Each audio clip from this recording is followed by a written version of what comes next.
The goal this week was to look into our childhood eating patterns between the ages of 5 and 10 and evaluate them and see how they affect the way that we eat today. So when I look back into my breakfast as a childhood, I would say we had, it was very grab and go. I'm one of four, so we would all be up at different times because there is a 12-year difference between us, so we were all going off at different times, so we were not able to sit down and eat together. Mornings were very hectic, so we would eat things, honestly, like Pop-Tarts, Nature Valley bars, things like that. Even cereal we didn't even really have. It was more like muffins, things you could just take on the bus and go. I think now I have a similar type thing if I even do eat breakfast. Most mornings, me and my boyfriend are out of the house, usually 2 hours different from each other. So one of us will make coffee.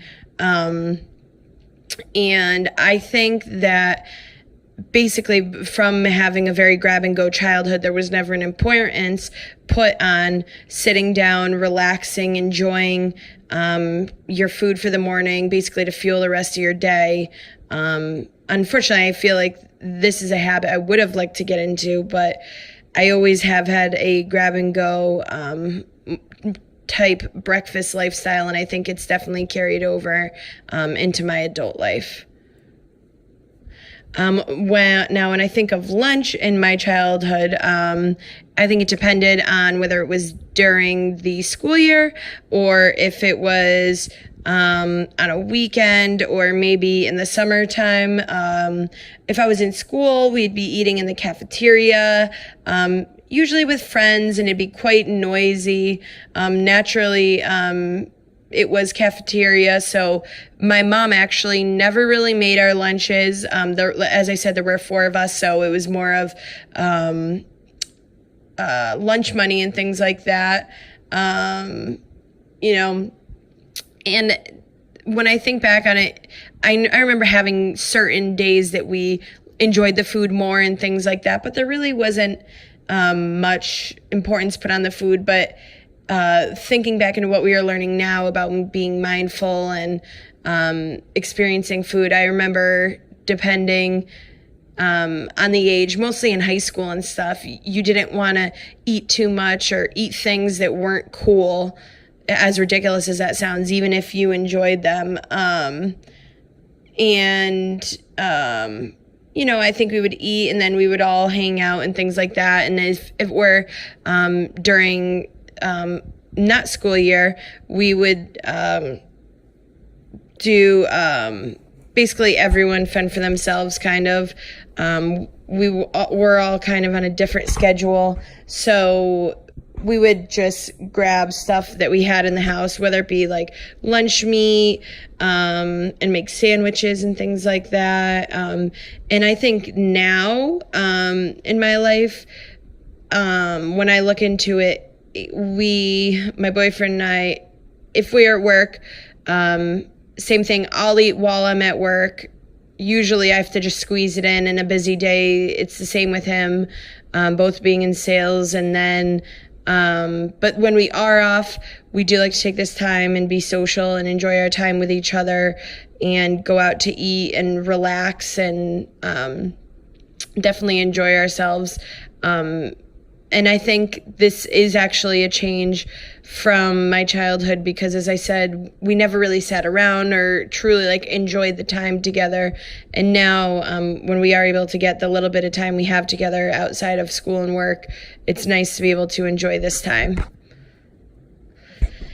Now, dinner during my childhood was different than the other two. This would kind of be the time that we were able to spend some time together, which was nice. On Sundays, my mom would cook all day. She usually cooked 3 or 4 meals, have stuff that was easy for her to either stick in the oven or, as I said, we did have a busy schedule sometimes. So if we weren't able to get together and sit down and eat, we were able to all have access to the food whatever time we got home, and be able to give ourselves a nice meal without eating, junky food. And when we were able to do this, we would all eat in the kitchen. We never really had formal type dinners. We had a big bar that had 4 stools that looked down into our family room, where there was like TV and things like that. So I think having us kids, she would serve us up there, and that's where we would most likely eat. My mom was always the one who made the food. And like I said, it was more grab and go. It was never, not never, but I would say maybe twice a week she would sit and cook dinner and serve and sit down and things, but it really wasn't too common. I think overall it was a happy mood. But naturally, being siblings, we would get in fights and things like that, and we all did different sports and stuff. So it wasn't really a big social time. But usually it was around 20 minutes to half hour, and the getting up and leaving was kind of just whenever you were done. It wasn't formal or anything like that. Now, my boyfriend and I, we always eat together, and we put importance on spending this time together.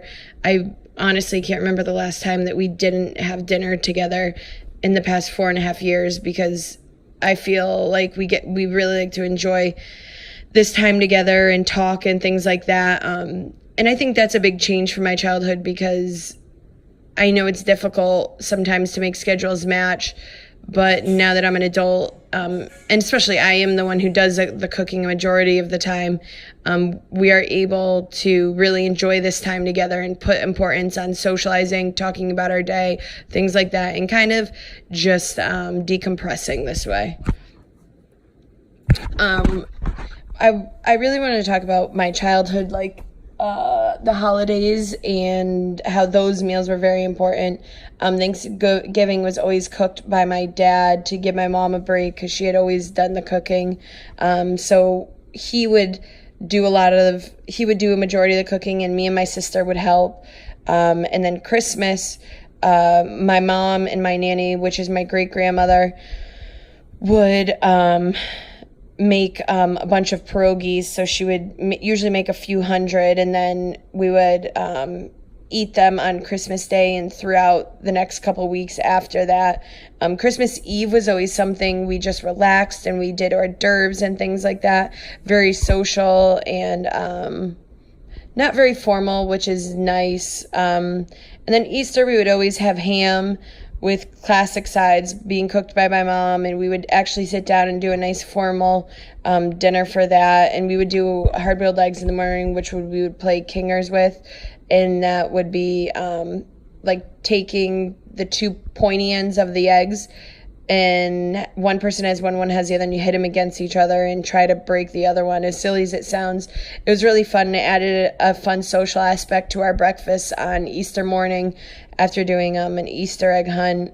But back to Thanksgiving quick. It really was, Thanksgiving was always one of my favorite times, because we all did have the day off. We didn't have a schedule, so it was nice to be able to sit down and have a formal meal. And usually, as I said, my dad would cook, and me and my sister would help. And then I'm trying to remember, I would say maybe my brothers cleaned up, but I think that's wishful thinking. I'm sure kind of me and my sister helped do that.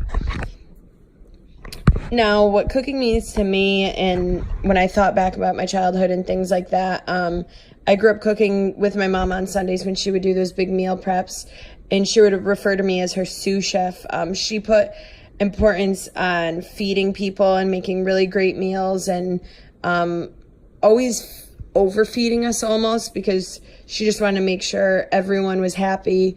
And I think this has led me in my adult life to put a lot of importance into this, whether it's for my boyfriend and I or family on holidays. I hate to say it, but I always like to hear how people like the food, and like to hear it was a job well done, because I do put a lot of pride into my food, because my mom had passed 6 years ago now, and it means a lot to me to take recipes that I have from her and make them exactly how she makes them or change things sometimes. So I really like to cook for people. Yeah. So, yeah, I think overall that my childhood definitely did have an effect on my adult life. Some of it being not negative, but changing some patterns in my life and trying to take time and slow down a little bit. I'm sure as I continue to grow up and have a family of my own and things, I will see it is not as difficult all the time to put this time aside. So I think that's why I try to practice that now, and hopefully so I can be able to use it in my future. Thank you.